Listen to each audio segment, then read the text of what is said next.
ఒక 4 hours salt వేసి ఫ్రిడ్జ్లో మ్యారినేట్ చేసిన చికెన్లో ఫ్రిడ్జ్లోంచి తీసి 1 hour తర్వాత దాంట్లోకి ఒక గుడ్డు, కార్న్ఫ్లోర్,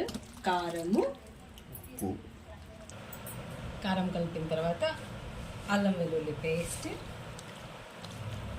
బాగా మిక్స్ చేసుకొని, ఎంత మిక్స్ చేస్తే అంత టేస్ట్ వస్తుంది. ఎంత కావాలో గరం మసాలా, చికెన్ మసాలా సరిపడా, కొంచెం ఎవరి ఒపీనియన్ వాళ్ళది, అందుకోసం ఎక్స్ట్రా వేసాం.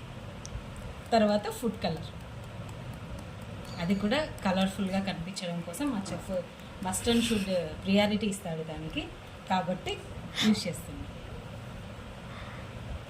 అన్నీ వేసిన తర్వాత ఎంత ఓపిక ఉంటే అంతగా మ్యారినేట్ చేసుకోవాలి, మిక్స్ చేసుకోవాలి, not marinate.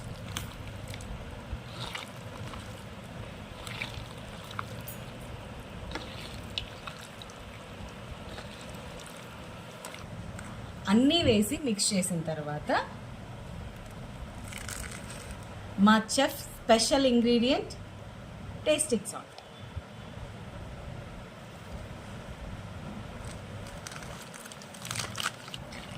Without tasting salt దాని టేస్టే ఉండదని మా చెఫ్ ఒపీనియన్, కాబట్టి అది లేనిదే చికెన్ పకోడా చేయడు మా చెఫ్.